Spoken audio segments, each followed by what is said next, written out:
पिछले क्लास में मीडियन हो गया था हमारा, मोड अभी स्टार्ट नहीं किया था, ठीक है। अच्छा चलिए बताइए मुझे व्हाट इज मीडियन, जल्दी से। सेंट्रल ऑब्जर्वेशन, ठीक है, okay. How to calculate median for individual series? n+1 by to what term? How to calculate it for discrete? Same, n+1 by, but before applying n+1 by to a term, you have to arrange them in ascending or descending order. And how to calculate it for continuous? Median is equivalent to L1 plus into i. अब आपको ये भी समझ आ गया कि cumulative frequency कौन सा वैल्यू है, एफ कौन सा वैल्यू है, एन कौन सा वैल्यू है, L1 कौन सा वैल्यू है, ठीक है। हमने वो डिस्कस किया था, हमने कहा था मीडियन जो है हम कब यूज करते हैं, जब हमारे पास क्या प्रेजेंट होंगे, आउटलायर्स, बिकॉज उस टाइम हम मीन यूज नहीं करते, we go for median. Next, can I say it is very easy to calculate, ठीक है, कैलकुलेशन जिसमें ज़्यादा कुछ है नहीं, बस सेंट्रल टर्म आपको देखना है, it's very easy to calculate, ठीक है।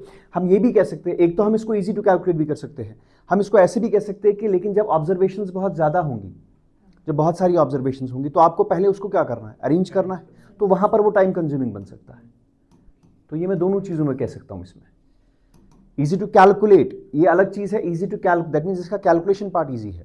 Second thing is time consuming, कब, जब ऑब्जर्वेशंस बहुत ज़्यादा होंगी, why, because you have to first arrange the observations, और अरेंज करने में आपको काफ़ी टाइम लगेगा। Yes or no?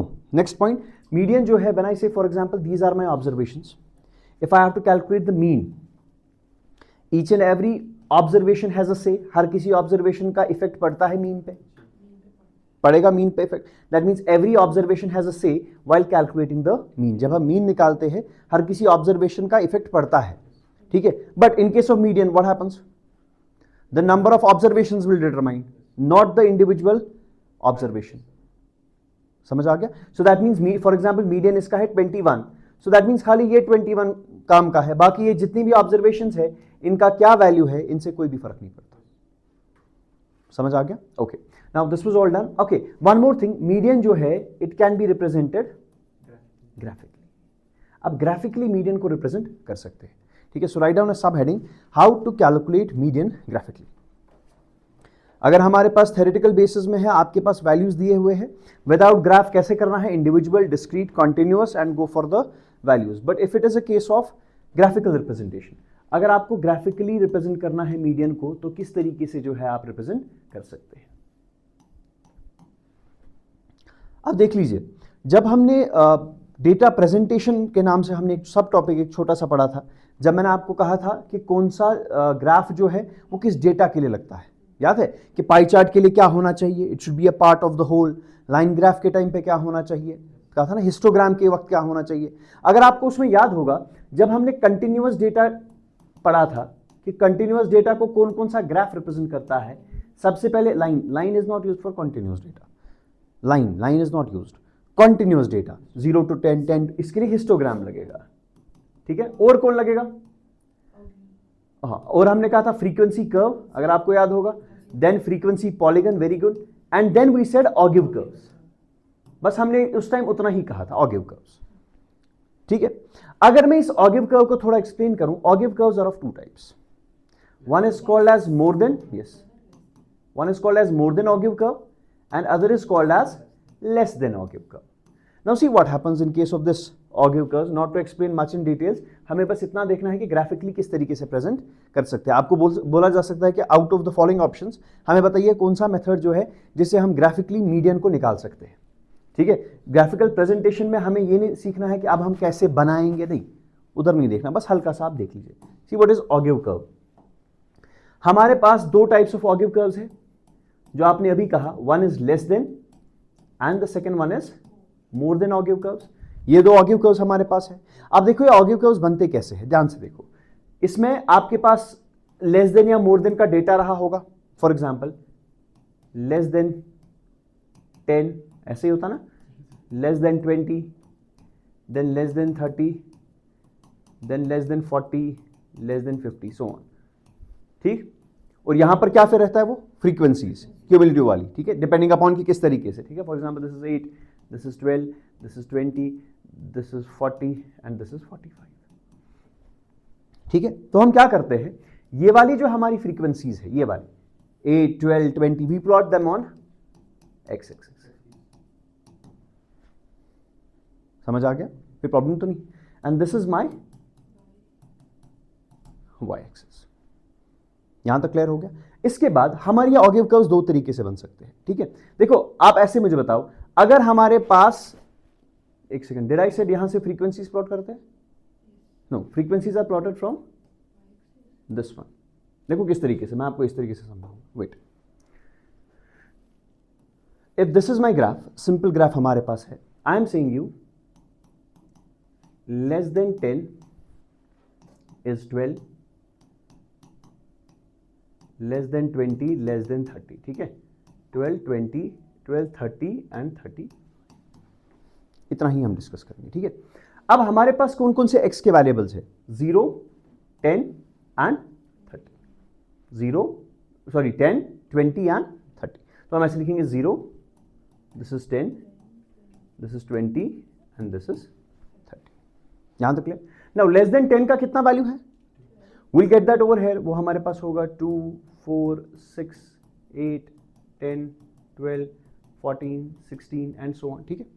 जो ही मैंने लेस देन 10 देखा, मेरा वैल्यू यहां आ गया। लेस देन 10 मतलब 10 वाले पे कितना वैल्यू है?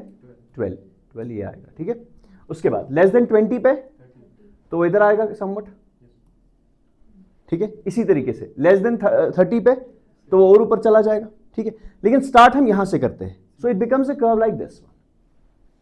या आपको अगर आप एग्जैक्टली लाइन डालेंगे तो वो ऐसा दिखेगा आपको। This is how your less than ogive curve will look, and if you draw more than ogive curve it will look somewhat like this. बस ये दो चीजें आप याद रखो, ठीक है। लेस देन ऑगिव कर्व आपको कैसा दिखेगा और मोर देन ऑगिव कर्व आपको कैसा दिखेगा। Simply what you have to do, this will be your less than ogive curve and this will be your more than ogive curve. इसमें ऐसे बनेगा यहां पर ग्राफ। तो अगर आप लेस देन ऑगिव कर्व बनाने की कोशिश करेंगे तो आपका इस तरीके से बनेगा थोड़ा सा, और अगर आप मोर देन ऑगिव कर्व बनाने की कोशिश करेंगे तो आपका ग्राफ कुछ इस तरीके से लगेगा, ठीक है जी। Not going into the details कि ऑगिव कर्व्स इन डिटेल कैसे बनते हैं, ठीक है। व्हाई द नेम ऑगिव कर्व्स, तो बहुत टाइम लगेगा, बस सिंपली मैं इसको एक्सप्लेन करने की कोशिश करूंगा बिकॉज ज़्यादा इसमें पूछेंगे नहीं। So whenever you have to calculate graphically median, जब भी आपको मीडियन जो है वो ग्राफिकली कैलकुलेट करना है, आपके पास तीन तरीके हैं। तीन तरीके हैं आपके पास। Number first is by drawing less than ogive curve. पहला तरीका, क्या आप लेस देन ऑगिव कर्व बनाइए, done. Number second is by drawing more than ogive curve, and number third is by intersection of more than and less than ogive curves. So there are three methods by which you can calculate what? Graphically अगर आपको median calculate करना है तो आपके पास तीन तरीके हैं। Number first is by less than ogive curve, अकेला simple less than ogive curve से। Number second is more than ogive curve, and number third is by the intersection of less than and more than ogive curves. एक ही पे दोनों बनाने हैं। देखिए, अगर मैं लेस देन ऑगिव कर्व बनाऊं, मैंने आपको कहा less than ogive curve somewhat कुछ ऐसा दिखेगा, this is less than ogive curve. अब यहां से आपके पास क्या होंगे, जो क्लास इंटरवल्स होंगे 0, 10, 20, 3, और यहां पर क्या होंगे आपके फ्रीक्वेंसीज होंगे, यस और नो। And you know the last term of that frequency once you draw that's called as n, है कि n/2 से ही निकलता ना आपका। याद है मीडियन क्लास कैसे निकालते हैं? मीडियन आपसे निकलता है किससे? n/2 से, ठीक है जी। अब देखिए क्या करना है, आपने भाई लेस देन ऑगिव कर्व बनाया, ठीक। The first step you have to do, once less than ogive curve आपने बना दिया, कैसे बनाना है हमारे वो एग्जाम पॉइंट ऑफ व्यू से इंपॉर्टेंट नहीं है ना, तो हम सीखेंगे, ठीक है। हम बस इतना कहेंगे कि भाई ये हमारे पास लेस देन ऑगिव कर्व है। अब बताइए सर यहां से मुझे मीडियन ग्राफिकली कैसे निकलेगा। The first thing, the first point is find n/2। आप n/2 निकालिए, n तो आपको निकलेगा द लास्ट टर्म, ठीक है, n आपके पास है तो आपने n/2 निकाल लिया। और ओ n/2 आप देख लीजिए कि y एक्सिस पे कहां पे है, because this is the frequencies, the last term of cumulative frequency is n. Find n/2, so that will be somewhere around here, this will be n/2। मान लीजिए n 40 है तो आपने 40/2 निकाल के क्या कर दिया 20, उस पॉइंट को y एक्सिस पे मार्क कर दीजिए। So what is the first point? Find n/2 and locate it on y axis. n/2 निकाल लिया, y एक्सिस पे लोकेट हो गया। उसके बाद आप क्या करो, यहां से आप एक स्ट्रेट लाइन डालो, ठीक है, यहां से इस लाइन की परपेंडिकुलर एक स्ट्रेट लाइन डालो मीटिंग दिस ग्राफ, ठीक है। जहां पर ये पॉइंट ग्राफ को मीट करेगा वहां से फिर आप कहां की ओर जाइए, ये पॉइंट आपका बन गया मीडियन नॉट मीडियन क्लास। समझा? इंटरसेक्शन नहीं है कहीं जगह, सिंगल ऑगिव कर्व। समझ आ गया? फिर से एक्सप्लेन करूंगा, बस एक बार दिमाग में रखिए कि ग्राफिकली कैसे निकालना है। You don't have to plot it और ड्रॉ इट डाउन, ठीक है, कुछ नहीं करना। What is the first step? Find n/2 and locate it on y axis. वहां से क्या करो, एक लाइन डालो परपेंडिकुलर टू द ग्राफ, ठीक है, लाइन फ्रॉम n/2, या इसको ऐसे लिखते हैं, अगर मैं इन शॉर्ट लिखने की कोशिश करूं इसको मैं ऐसे लिखता हूं, corresponding to n/2 on x axis, कि x एक्सिस के कॉरस्पॉन्डिंग सॉरी n/2 के कॉरस्पॉन्डिंग x एक्सिस पे जो पॉइंट है that is your median. If I try to write it in very short lines, समझ आ गया? n/2 लाइए, उसको लोकेट कीजिए कहां पर, y एक्सिस पे। एक्सिस याद रखना जरूरी है, y एक्सिस पे लोकेट करेंगे, फिर वहां से ग्राफ की ओर एक लाइन, ग्राफ से स्ट्रेट लाइन एक नीचे। So corresponding to n/2 on x axis you will have a point called as median. This is how we calculate graphically median. समझ आ रहा है? यहां तक क्लियर हो गया? क्या मीन ग्राफिकली कैलकुलेट होता था? नहीं, मीन ग्राफिकली कैलकुलेट नहीं होता। There is a reason for it, I will tell you. Median जो है वो ग्राफिकली रिप्रेजेंट होता है कितने तरीकों से? 3 तरीकों से। Number first is less than ogive curve, more than ogive curve and intersection of less than and more than ogive curve. Less than ogive curve समझ आ गया? जरा मुझे बताओ, if it is more than ogive curve, number second case more than ogive curve. Curve का जो diagram जो है, शेप जो है वो याद रखिएगा, लेस देन में कहां से शुरू होगा और मोर देन में कहां से शुरू होगा, ठीक है। लेस देन में वो लेस ही होगा, कम से ही शुरू होगा, और मोर देन में वो मोर ही होगा, ऊपर से शुरू करेगा। This is my more than ogive curve, yes और no? Same philosophy, this is more than ogive curve, locate n/2 on y axis, the corresponding point of n/2 on y axis, on x axis will give you the median. Same methodology, कोई भी change नहीं करना है। Less than ogive curve में भी वैसे ही निकलेगा, और मोर देन ऑगिव कर्व में अगर आपको प्लॉट करना है तब भी वैसे ही निकलेगा। समझ आ गया? ग्राफिकली ड्रॉ करो, सेम रहेगा। Find n/2 and locate it on y axis, corresponding to n/2 on x axis is your median. Now, what do you mean by this corresponding to n/2 on x axis? It means y axis से जो n/2 है वहां से एक line graph की ओर, graph से line नीचे, that is the corresponding point, and that is your what? That is your median. समझ आ गया? कोई प्रॉब्लम तो नहीं है? पहले केस में क्या करेंगे? लेस देन ऑगिव कर्व या मोर देन ऑगिव कर्व, दोनों में निकालने का तरीका सेम, ठीक है। कैसे? n/2 किस एक्सिस पे? y एक्सिस पे प्लॉट करो, x एक्सिस पे, वही आपका क्या बन गया? मीडियन। यहां तक क्लियर? मीडियन क्लास नहीं, median.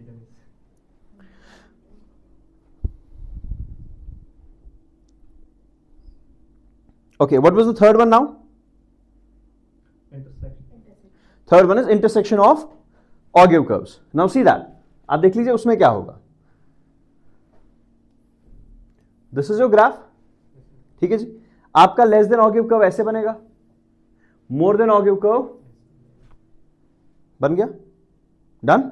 Less than ogive curve भी बना, मोर देन ऑगिव कर्व भी बनाया, सेम ग्राफ पे बना दिया, सेम ग्राफ है।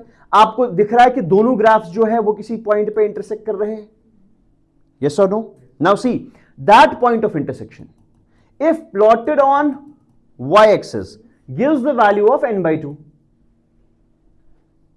बात समझ आ रही कि नहीं? Point of intersection of two ऑगिव curves when plotted on x-axis, sorry, when plotted on y-axis, तो क्या देगा? It will give you the value of n/2. But if it is plotted on x axis, it will give you median. बात खत्म, सबसे simple चीज, इस पे ज्यादा बहस करने की जरूरत नहीं। क्लियर हो गया? So third was by the intersection of ogive curves. हमने कहा किस तरीके से इंटरसेक्शन ऑफ ऑगिव कर्व्स, हम बताएंगे किस तरीके से। n/2 निकालिए, n/2 जो ही आपका निकल गया, उसके बाद क्या करेंगे, point of intersection of two ogive curves, and that will, when plotted on y-axis it gives you n/2, and when plotted on x-axis it will give you median। समझ आ गया? एक्सेस जो है वो याद रखिएगा, बिकॉज आपको एग्जाम में ऐसे क्वेश्चन आ सकता है। आप मुझे इसका आंसर बताइए, which of the following methods will graphically give you the value of median. Number first, in case of less than ogive curve, you will tell me yes और नो, ठीक है? बस सुनिएगा, in case of less than ogive curve the corresponding value of n on x-axis is your median. The corresponding value of n, no, it's n/2. The corresponding value of n/2 on x-axis, ये भाई नहीं है। If I say in case of more than ogive curve, in case of more than ogive curve, the corresponding value of n/2 on y-axis will give you the median. No, the corresponding value of n/2 on x-axis will give you the median. समझ आ गया? पहला point. दूसरा point, the intersection of two ogive curves, समझ आ गया? When plotted on y-axis will give you median? No, it will give you n/2, and when they are plotted on x-axis, then it will give you median. बताइए, यहां तक समझ आ गया? यहां तक क्लियर हो गया? अभी इसमें मीडियन में बहुत सारी चीजें हैं, लेकिन वो हम तब डिस्कस करेंगे जब हम कहां जाएंगे, will start understanding mean, median and mode same at a time, तब हम इसके बारे में और डिस्कस करेंगे। अभी इसमें सबसे इंपॉर्टेंट पॉइंट देखिए क्या है। आपने सीखा मीन, आपने मीडियन भी सीखा, तीनों चीजें जो है वो आपने इंडिविजुअल, डिस्क्रीट और कॉन्टिन्यूअस सीरीज के लिए सीख ली। बट अगर आपको याद होगा, कंटिन्यूअस सीरीज की काफी टाइप्स थे, ठीक है नहीं? हमें कंटिन्यूअस सीरीज में पहला चीज देखना है कि अगर हमारे पास एक्सक्लूसिव सीरीज है तब कैसे करें, क्या कोई चेंज करना है हमें, वो हम टेबल में एक बनाएंगे बाद में, ठीक है? और कौन सा है, इंक्लूसिव सीरीज। क्या इंक्लूसिव सीरीज के टाइम पर मीडियन ऐसे ही निकलेगा कि कहीं चेंज करना है? वो तो हमने पढ़ा ही नहीं अभी। आप समझ रहे हो? मैं जब भी यहां पर एग्जांपल दे रहा था, मैं कौन सा ले रहा था, एक्सक्लूसिव सीरीज। क्या कभी मैंने इंक्लूसिव लिया? नहीं। क्या अगर इंक्लूसिव होगा तो do I need to change it first into exclusive series, और I can do it as such? You are getting the point? Number third, open ended series. अगर मेरे पास ओपन एंडेड सीरीज है, उसको किस तरीके से करें? क्या वहां पर एज सच करना है कि चेंजेस करनी है? You are getting the point? One more type of series was there, mid point series. याद है कि नहीं? कोई पीछे वाली चीजें कुछ याद आ रही है कि नहीं? मिड पॉइंट सीरीज किस तरीके से करना है? एनी चेंजेस और द सेम वे, कि निकल ही नहीं पाएगा।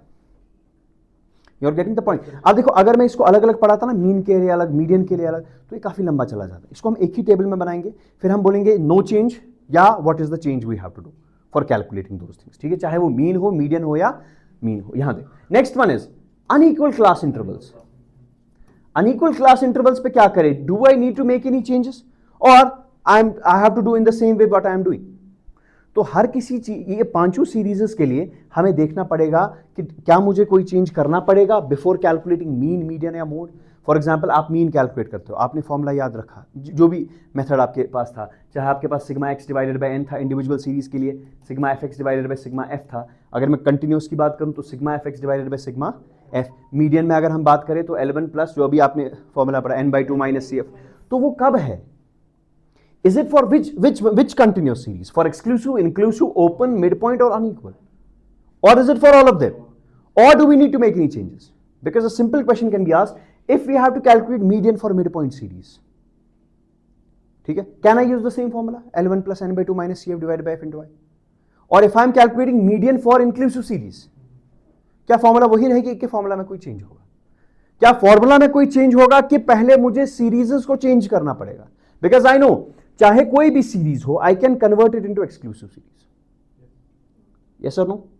देयर विल बी कंडीशंस जहां पर आप सॉल्व नहीं कर पाओगे, आपको पहले चेंज करना पड़ेगा। And there will be condition जहां चेंज करने की कोई जरूरत, आपको पूछा जाएगा कि हमें बताइए, अगर हम मीडियन निकाल रहे हैं इंक्लूसिव सीरीज के, do we need to necessarily convert it into exclusive series? You are getting the point? So that table becomes very important.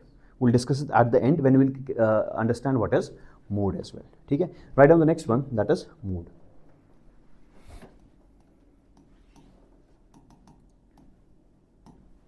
और सबसे सिंपल भी है और सबसे मुश्किल भी है, ठीक है, दोनों चीजें आपको मिलेंगी, इजी भी मिलेगा और डिफिकल्ट भी मिलेगा। सुनने में काफी सिंपल लगेगा, ठीक है, but if you go into the real depths of this mode, this is very difficult to calculate, ठीक है। चलिए, now see what is mode. हमने बोला था कि व्हाट इज मीन, हमने कहा मीन जो है it is simply some of observations divided by number of observations, A mathematical central tendency, yes और नो। नंबर सेकंड आ गया हमारे पास मीडियन। हमने कहा मीडियन कुछ नहीं है, आप अपनी वैल्यूज को आप अरेंज कर दीजिए, ऑर्डर में अरेंज कर दीजिए, उसका जो सेंट्रल वैल्यू है वो आपका क्या निकल जाएगा, मीडियन निकल जाएगा। उसमें ही हमने और कुछ चीजें पढ़ी थी, चाहे वो क्वार्टाइल पढ़ा था, चाहे डिसाइल पढ़ा था, ठीक है, परसेंटाइल पढ़ा था, ठीक है, that is again the location of different points and what was important among them was कि मीडियन जो है वो किस किस पॉइंट के साथ कोइंसाइड करेगा, ठीक है, दैट वाज वेरी इंपॉर्टेंट, उसको एक बार ध्यान से देख लीजिएगा, ठीक है। Now we are left with mode. Now mode is simply what, if I try to explain mode in the simplest of the terms, I'll simply say mode is nothing but ऐसी observation, कोई भी observation which will occur maximum times, वो observation जो सबसे ज्यादा बार occur करेगा, वो चीज, वो ऑब्जर्वेशन जो किसी भी सीरीज में सबसे ज्यादा बार ऑकर करेगा, उस चीज को हम क्या कहेंगे, उस चीज को हम मोड कहते हैं। And this mode is represented by letter Z, and this mode is represented by letter Z। यहां तक क्लियर हो गया? क्या मैंने कहा, मोड क्या है, ऐसी कोई चीज जो मैक्सिमम टाइम ऑकर करेगा, उस चीज को हम मोड कहेंगे, ठीक है। बट अब देखो, या तो मैं ऐसे कहूंगा observation occurring maximum times, but आपको पता है कौन सा चीज कितनी बार ऑकर करता है, उस चीज को क्या कहेंगे, frequency. So can I also say it like this, that it is the observation with maximum frequency. ऐसे भी मैं कह सकता हूं कि ऐसी ऑब्जर्वेशन जिसकी क्या हो, मैक्सिमम फ्रीक्वेंसी हो। मैक्सिमम फ्रीक्वेंसी मतलब जो सबसे ज्यादा बार ऑकर करेगा, मतलब वही है, ठीक है, बस लैंग्वेज में थोड़ा डिफरेंस है कि ऐसी ऑब्जर्वेशन जिसकी फ्रीक्वेंसी सबसे ज्यादा हो, उस चीज को भी हम क्या कहेंगे, उस चीज को हम मोड कहेंगे। यहां तक clear? But there is one more connotation to it, ठीक है, जो आपके एग्जाम में टारगेट नहीं होगा। I will tell you that it is कि ऐसी observation which has highest frequency density. Now here the things change. अभी तक मोड बहुत सिंपल था कि क्या भाई, ऐसी ऑब्जर्वेशन जो सबसे ज्यादा बार ऑकर करेगी, वो तो हम देख के भी बता सकते हैं। बट अब मैंने क्या कहा, ऐसी observation which has the maximum frequency density. Now see what is frequency density, simply words. अब देखो, ये अब मैं आपको ऐसे समझाऊंगा। मोड जो है ना, मोड वर्ड ही इस तरीके से आया है, it is called as the thing that is in fashion. जो चीज ट्रेंड में है उसी को मोड कहते हैं। जब कोई चीज ट्रेंडिंग होती है ना, ठीक है, हम कहेंगे दैट्स कॉल्ड एज मोड, ठीक है, because it has been derived from a word which means fashion, la mode है, ठीक है, it's called as something in fashion, जिसका ट्रेंड चल रहा हो, ठीक है, उसी को हम मोड कहते हैं, ठीक है। अब देखो, पहली डेफिनेशन जब मैंने कहा it is the observation with which occurs maximum times, और the observation with maximum frequency. But उसके बाद मैंने कहा observation which has highest frequency density. जो ही मैं ये चीज इंकॉर्पोरेट करूंगा, इसको कैलकुलेट करने के टाइम पे it becomes very difficult for you. है तरीका कैलकुलेट करने का है, बट वो काफी मुश्किल हो जाएगा, उसमें काफी टाइम लगेगा, ठीक है। That's why you will not get a question based on this one, but you should at least remember the observation which has highest frequency density. Frequency density मतलब जहां पर मैक्सिमम चीजें आपको लगेगा कि वहीं पर है। For example, if I ask you जरा यहां एक बार देखो, this is observation that is x and this is frequency. Observations are 2, 3, 4, 5 and 6, ठीक। Frequency is 20, 6, 4 sorry 19, 18. For example, a simple example. How many observations I'm having? 1, 2, 3, 4, 5. And out of these observations, आपको क्या लगता है सबसे ज्यादा बार कौन occur कर रहा है आपके हिसाब से? 20 है ना? Frequency is 20. So that means in this case, can I say mode is Z? Sorry, Z is 2. Mode is 2. Why? Because 2 is occurring maximum number of times 20. But if I take a look at this, 20 के आसपास frequency की density नहीं है। You will not see highest frequencies around this 20। आप देखो 20 के आसपास क्या मिलेगा आपको, बट अगर आप इस 19 को देखो, आप देखो 19, 19, 18, there is a cluster of frequencies around this. समझ आ गया? जहां पर आपको डाउट नहीं हो, जहां पर आपको डाउट नहीं है वहां पे चलेगा observation with maximum frequency. If this would have been 9, 9 and 8, answer would have been 20 undoubtedly. This is the observation with the highest frequency. समझ आ रहा है कि नहीं? बट मैंने क्या कहा, 19, 19, 18। और if I add more to your confusion, I'll write 19, 20, 18. Now you know 20 is the mode. 20 is the mode. But which 20 is the mode? ये वाला 20 मोड है कि ये वाला 20 मोड है? अब इस 20 के इर्द गिर्द कौन है खाली? और इस 20 के इर्द गिर्द 19 है, 18 है, so maximum frequency density. So we can here say that the mode is 5, not 2. But sometimes we are having series which have got more than one mode. हमारे पास कभी ऐसी observe, but that doesn't represent the true mode. True mode तभी होता है जब एक होगा, जब बहुत सारे होंगे we'll say this is ill mode. इसमें सही तरीके से मोड जो है वो कैलकुलेट नहीं होता। For example, if I give you observations like this 2, 3, 4, 5, 6, can you tell me what is mode in this case? The observations are 2, 3, 4, 5, 6। बताइए मोड क्या है इसमें? है ही नहीं कोई, क्योंकि सबकी फ्रीक्वेंसी क्या है? तो I will say sir it has got no mode. इसमें मोड ही नहीं है कोई, हर किसी जो फ्रीक्वेंसी है वो सेम ही है। For example, if I give you more example, 2, 2, 3, 3, 4, 4, 5, 5, 6, 6, tell me what is the mode? दो बार सारे ऑकर कर रहे हैं, sorry sir it is no mode. समझ आ रहा है कि नहीं? It is no mode. But if I give you 2, 3, 4, 4, 6, 2, 3, 4, 4, 6, now you know 4 is occurring twice, 2 is not the mode, 4 is the mode. कितनी बार ऑकर कर रहा है वो मोड नहीं होता है, कौन सबसे ज्यादा बार ऑकर कर रहा है? इन this case 4 is occurring maximum times, so I'll say Z is what? 4. कितने मोड आपको यहां दिखे? 1. This is called as unimodal. This is called as what? Unimodal. Unimodal मतलब एक मोड है। हमने कहा ठीक है। बताइए जरा आप, 2, 1, 6, 6, 1, 8, 4, 3, 9, इसमें 6 भी 2 बार ऑकर कर रहा है और 1 भी 2 बार ऑकर कर रहा है। सर इसमें जो है this is a bimodal series. This is what? A bimodal series. Bimodal means इसमें 2 मोड्स आपके पास है। कौन कौन है? एक तो 6 है और 1 है।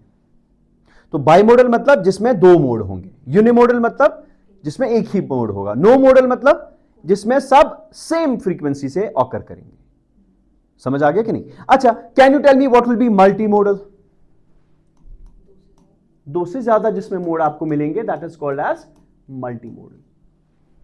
For example, I give you the example 2, 2, 6, 6, 1, 1, 8, 9, 12, 13 and 8, or sorry 18.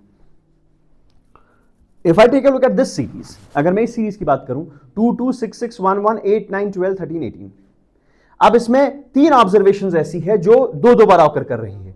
So this is multi modal series. So mode will be 2, 6 and 1. So it's called as a multimodal series. But they are considered to be ill modal. Ill modal मतलब mode एक ही होना चाहिए ताकि मैं further आपके पास कहूं। अब मैं अगर आपसे पूछूं, मुझे बताइए आपको क्या लगता है ये मोड कब इस्तेमाल होता होगा? ये मोड कब आपको लगता है इस्तेमाल में आएगा? जब भी फैशन नहीं, मतलब मैंने आपको ये बोला कि आपको समझने के लिए, ताकि आपको समझ आ जाए। For example, this is, let me suppose I am having a garment factory, ठीक है, या let me suppose I am manufacturing shoes, ठीक। अब मुझे किस साइज के जूते सबसे ज्यादा बनाने हैं? क्या आपको लगता है मैं 4 नंबर का भी जूते उतने ही बनाऊं जितने में 8 नंबर के जूते बनाऊं और जितने में 12 नंबर के जूते बनाऊं? बात समझ आ गई? ताकि मैं देखूं कहां पर सबसे ज्यादा चीजें हैं, उसी हिसाब से मैं फर्दर ट्रीटमेंट कर सकता हूं। मैंने आपको बस एग्जाम्पल दिया, समझ आ गया? For example, I am going to Bangladesh, या इंडोनेशिया, एक ऐसी कंट्री जहां पर आपको लोग हमेशा छोटे छोटे मिलेंगे, कम हाइट के मिलेंगे, ठीक है, as compare to if you are going for Australia, जहां पर आपको लोग जो है वो काफी अच्छे खासे मिलेंगे, ठीक है, उनका बिल्टअप अच्छा रहेगा।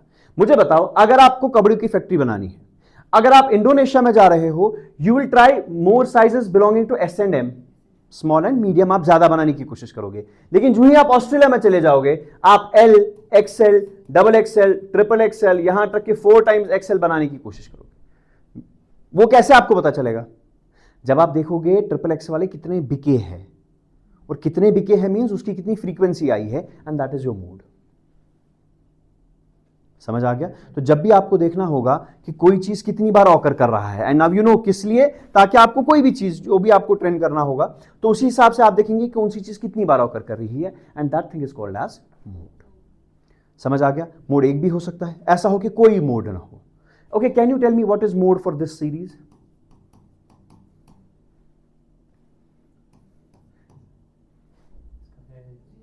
क्यों नहीं है? Mode is 0। See, you have to see which observation is occurring maximum times. 0 is occurring maximum time, so mode is 0. Don't confuse mode is 0 with no mode.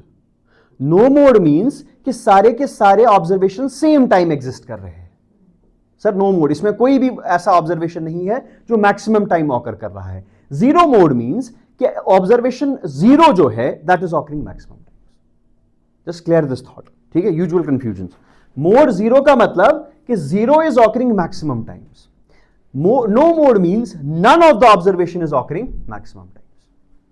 समझ आ गया? यूजुअल कंफ्यूजन के साथ मैं बोलूंगा मोड इज 0, आप लगे mode है ही नहीं, मोड है, and what is that mode? 0, that observation is 0, so that means 0 is occurring the maximum number of times. You are getting the point? शाबाश।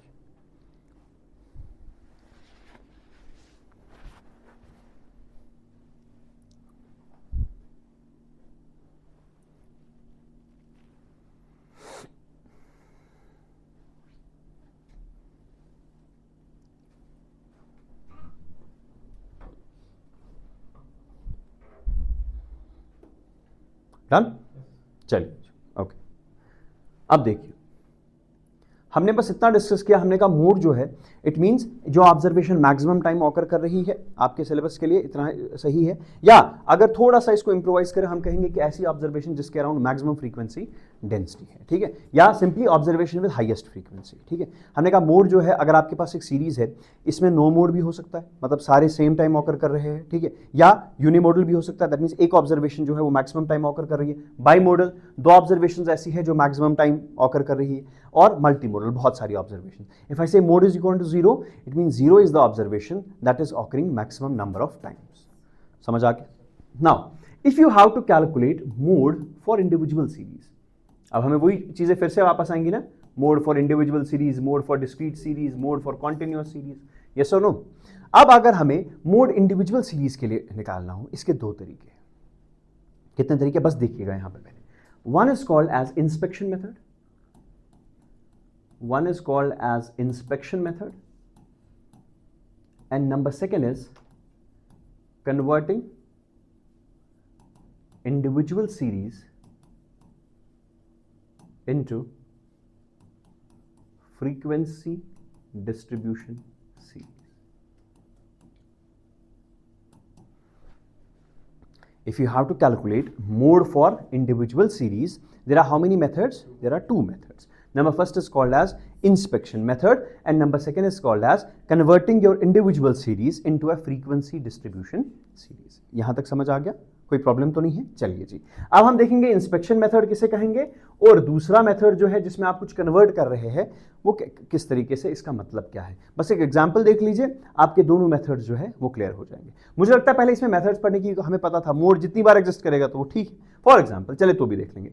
For example 1 2 2 6 2 3 1 4 8 1 2,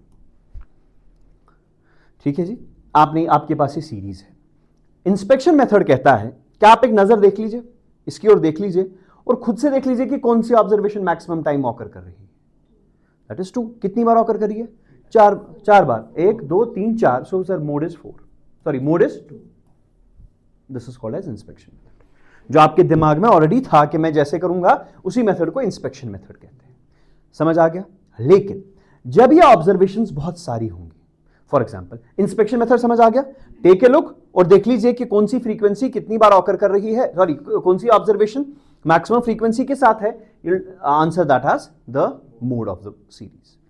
clear? दूसरा मेथड क्या है, इसको कन्वर्ट करो फ्रीक्वेंसी डिस्ट्रीब्यूशन में। देख लीजिए क्या, अब अगर मेरे पास ऐसा था,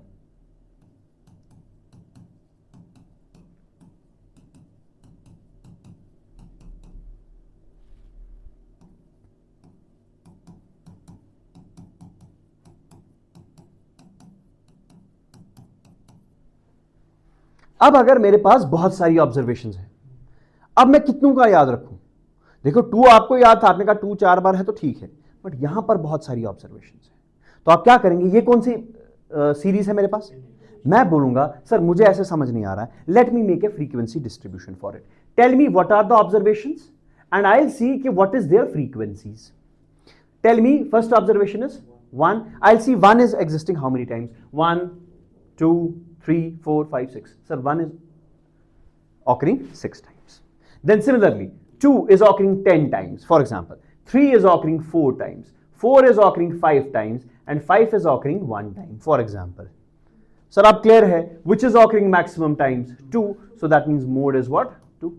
This is your converting the individual series into frequency distribution series. जब बहुत सारे होंगे, टाइम कंज्यूमिंग तो छोड़ो, जब बहुत सारी ऑब्जर्वेशंस होंगी, अब आपको इंडिविजुअली आप नहीं इंस्पेक्ट कर पाओगे कि आपको लग रहा है, are you able to inspect कौन सी ऑब्जर्वेशन मैक्सिमम टाइम ऑकर कर रही है? No, you were able to do it when observations were very small, but जो ही मैंने ऑब्जर्वेशंस का नंबर बढ़ा दिया, आपने कहा सर अब तो समझ नहीं आ रहा, मैंने कहा कोई बात नहीं, हम इसको क्या बना देंगे, एक फ्रीक्वेंसी डिस्ट्रीब्यूशन बना देंगे। बनाओ फ्रीक्वेंसी डिस्ट्रीब्यूशन, निकालो एंड गेट द आंसर। समझ आ गया? जो फ्रीक्वेंसी सबसे ज्यादा होगी कॉरस्पॉन्डिंग टू दैट जो ऑब्जर्वेशन होगी, दैट इज द आंसर। मेहरबानी करके don't write 10 as the mode, 10 is not the mode, the observation which is occurring the maximum times is the mode, so mode in this case is what? That is 2. समझ आ गया? Clear with the 2 methods of individual series. क्या है 2 तरीके? पहला method है inspection method, दूसरा method क्या है? Converting the series into frequency distribution series. समझ आ गया? जस्ट ट्राई टू कॉपी, जो भी इसमें कॉपी करना है, विल गो फॉर द, मुझे लगता है डिस्क्रीट भी आपने पढ़ा, आप देखो ये तो डिस्क्रीट ही है ना, ये क्या था? ये डिस्क्रीट ही है, वो बाद में देखेंगे, पहले इसको कॉपी करो, फिर हम देखेंगे कि डिस्क्रीट हम ऑलरेडी पढ़ चुके हैं।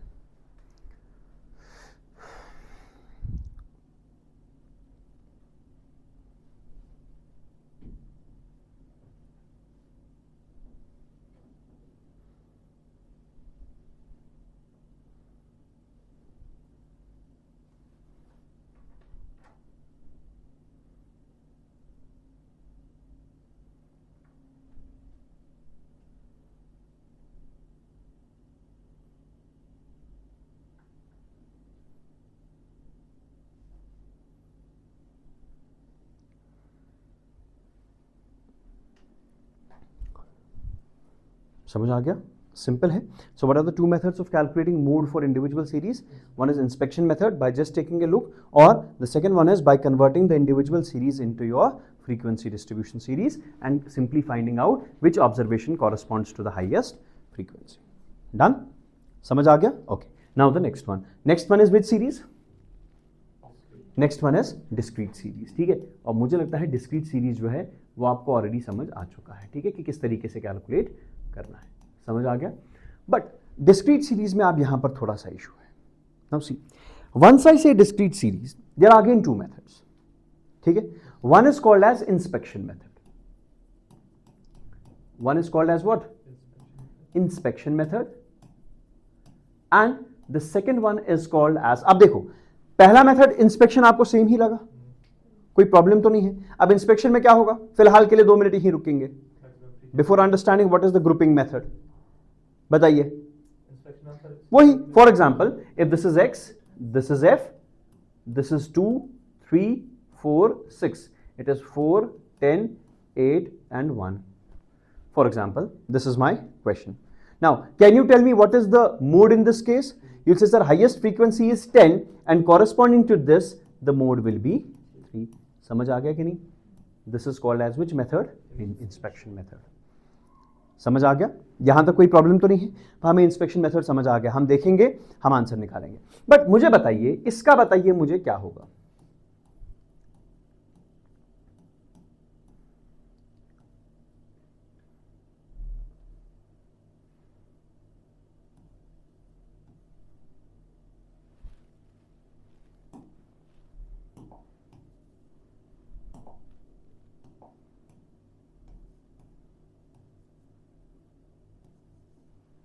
For example, now this is my question, ठीक है जी। जो ही ये क्वेश्चन है, मैंने देखा सर कोई तो प्रॉब्लम नहीं है, वहां पर 9 है, यहां पर भी 9 है, चलो सर बाई मॉडल सीरीज कर देंगे इसको, है ना, फिलहाल के लिए बाई मॉडल। लेकिन नहीं, इसमें एक ही आपको बताना है, because true mode can only be one observation, ठीक है। जब आपके पास इंडिविजुअल ऑब्जर्वेशन है, देखो जब आपके पास इंडिविजुअल ऑब्जर्वेशन है, then you say that it's unimodal, bimodal, multimodal, ठीक है। अब यहां पर इस चीज को क्या करें, और if I clear your confusion like this, अगर मैं इसको ऐसे कर दूं,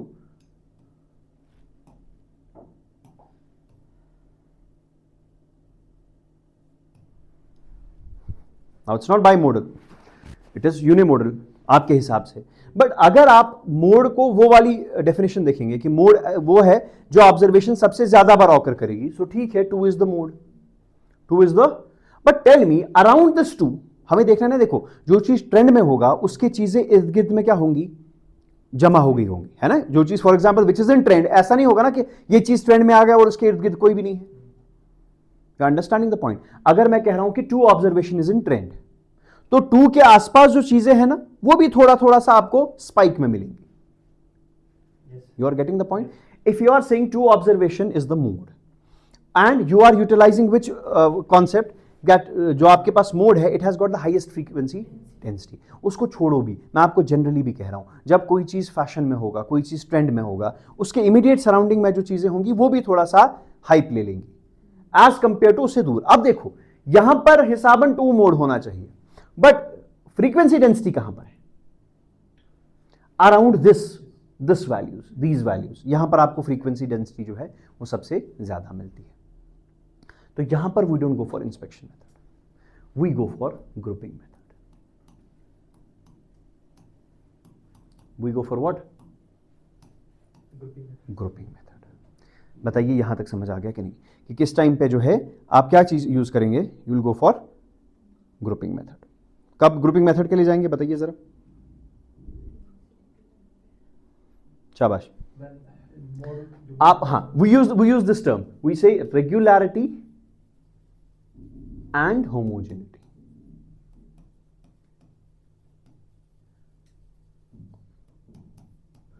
ठीक है। और if I want to put it simple, अगर आपको लग रहा है ना कि ऑब्जर्वेशन सिंपल डिस्ट्रीब्यूशन में है, फॉर एग्जांपल 4 10 8 1, मुझे सिंपली समझ आ रहा है, अब आपको ऐसे लगा 9 फिर 1 फिर अचानक से 8 फिर 7 फिर 8, सो this is not regular and homogeneous.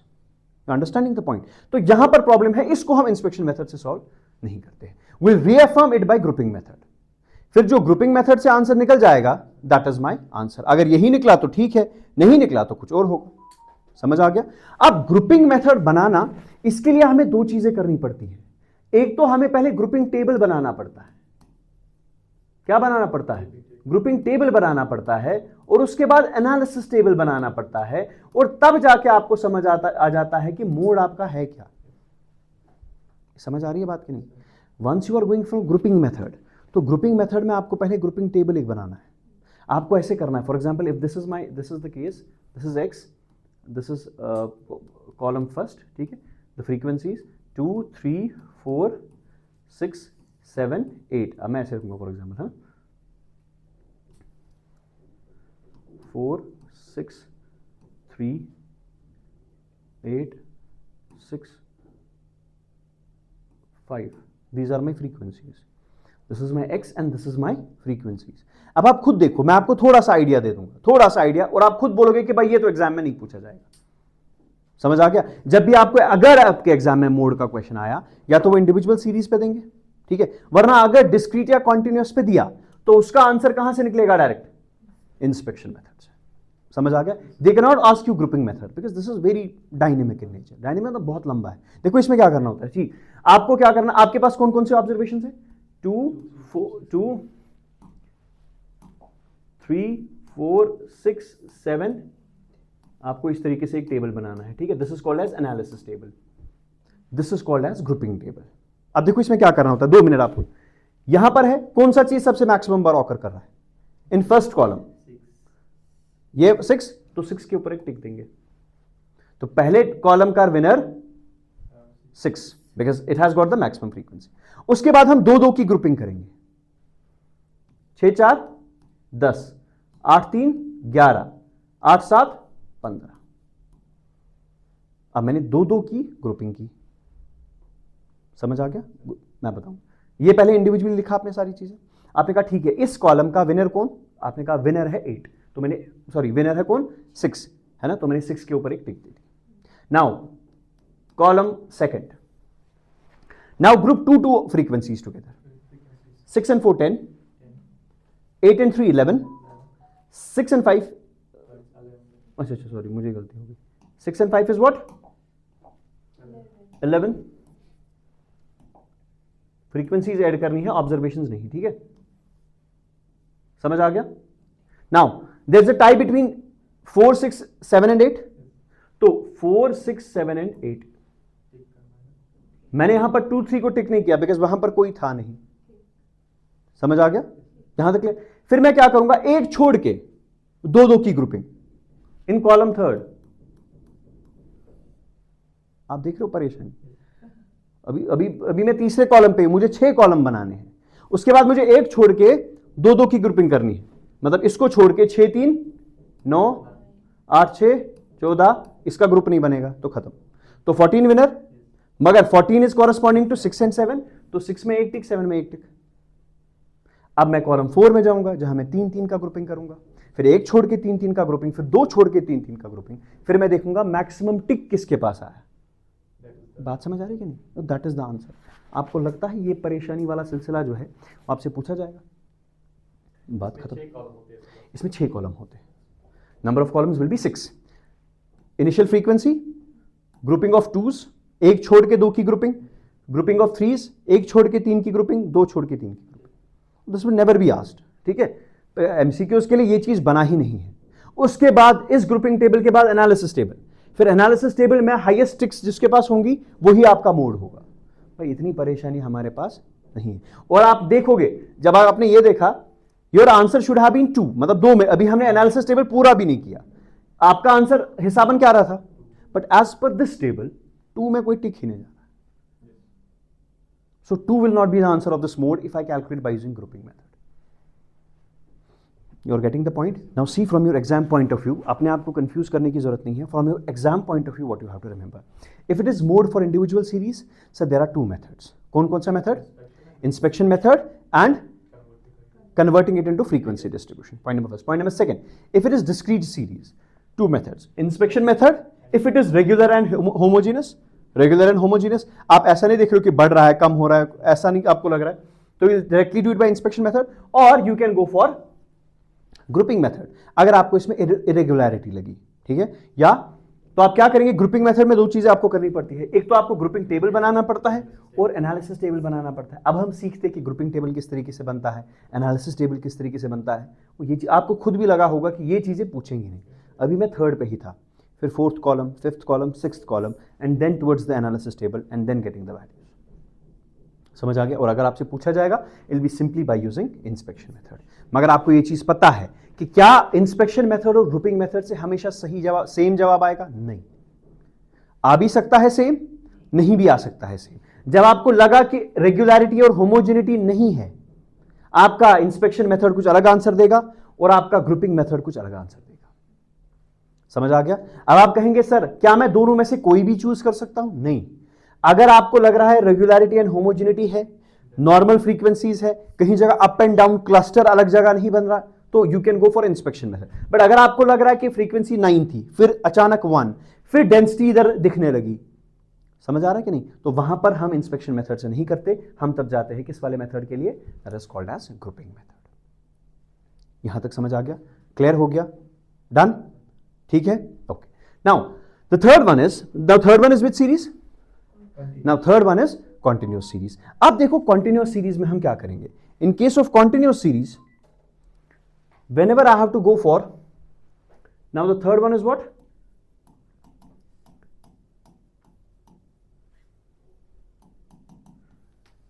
Continuous series. अब देखिए continuous series में हम क्या करेंगे, सिंपल. अब देखो, for example if I give you a question like this 0 to 10, 10 to 20, 20 to 30, 30 to 40, and 40 to 50.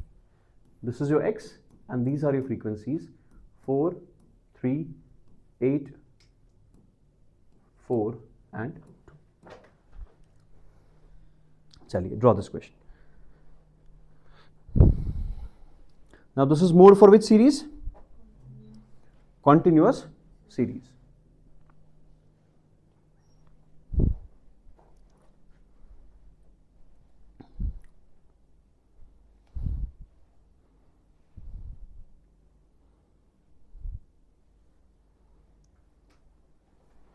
चलिए, अब देखिए इसमें हम क्या करेंगे. What is the first step? Very simple, ठीक है. The first step will be identifying the model class. Identify the model class. Now which one will be the model class? The class with highest frequency. अब यहां देखना एक बार, class with highest frequency.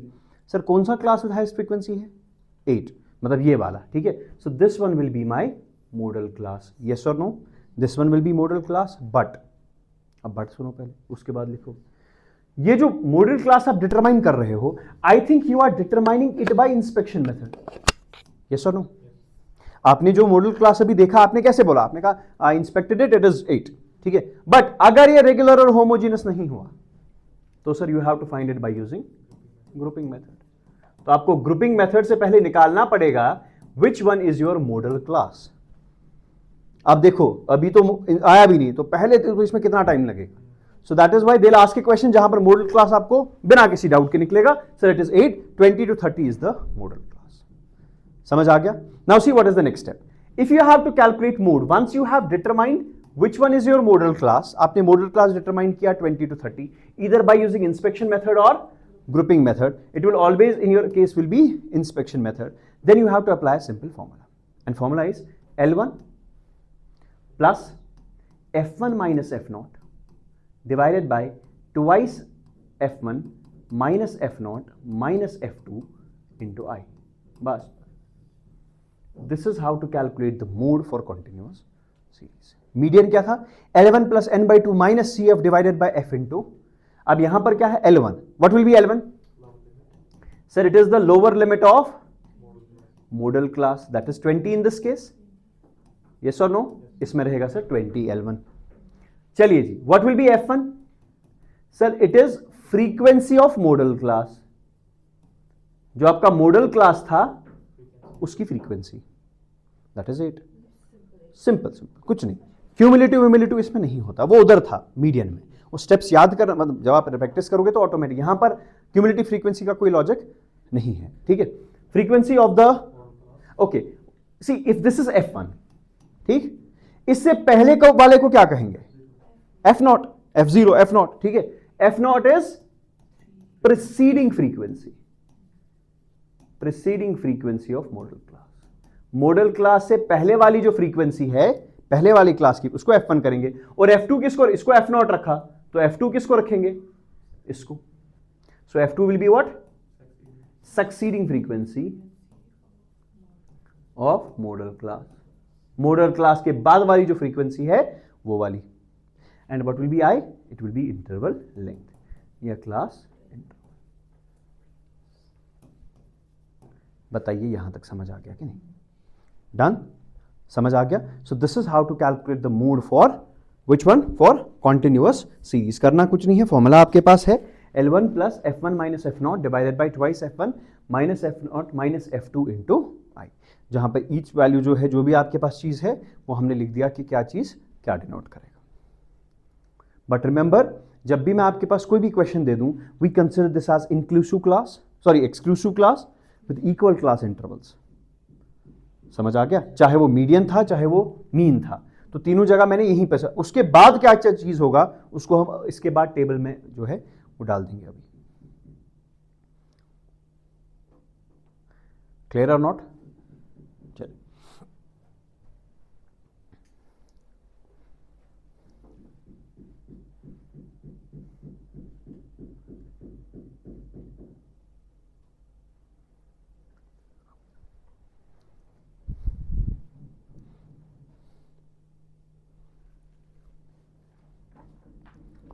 इसमें आप values put down कर सकते हो, बताइए किसके बराबर आ जाएगा?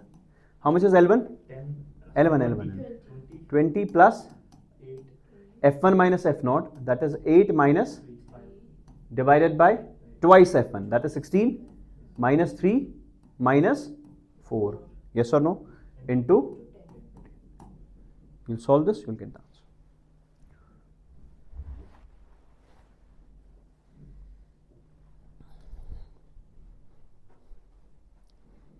एंड रिमेंबर, जो भी आपका आंसर आ जाए it should be between 20 to 30। जिस तरीके से हमने मीडियन में देखा ना, जब भी आपका आंसर आ गया वो किसके बीच में था? हाँ, ये भी अराउंड आपका 25 आ जाएगा एंड दैट्स अराउंड 20 to 30। ना 2 more lectures for this central tendency, क्योंकि काफ़ी बड़ा है ये टॉपिक, ठीक है। वन टॉपिक विल बी जिस जो हम इसके बाद पढ़ेंगे, that is first the graphical representation of mode. That's the first topic we'll study after this. Then we'll study वो टेबल जो हमने अभी कहा कि कॉन्टिन्यूस सीरीज में क्या क्या सा टाइप्स है, ठीक है। फिर हम देखेंगे मीन कब लगेगा, मीडियन कब लगेगा और मोड कब लगेगा, and then the relation between mean and mode. So that will be finished in 2 lectures and then will go, उसके बाद जो चैप्टर्स है that will not take much time. इसमें मुझे लगता है 7-8 lectures लगे।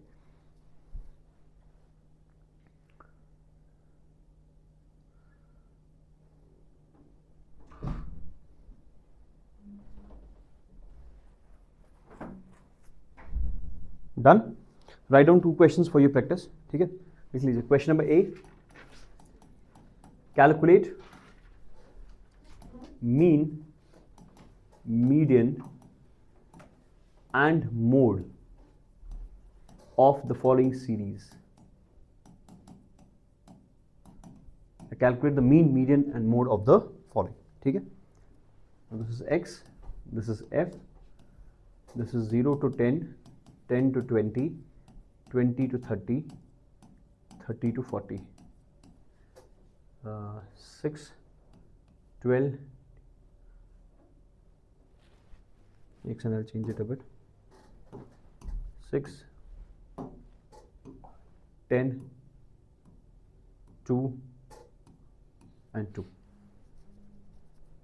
इसका मीन भी कैलकुलेट करना है, मीडियन भी कैलकुलेट करना है और मोड भी कैलकुलेट करना है। समझ आ गया? दिस जस्ट 1 क्वेश्चन, लेकिन इसके आप तीनों चीजें जो है वो कैलकुलेट करेंगे and tell me what will be the answer of this question. Clear? Rest will discuss tomorrow इंशाल्लाह।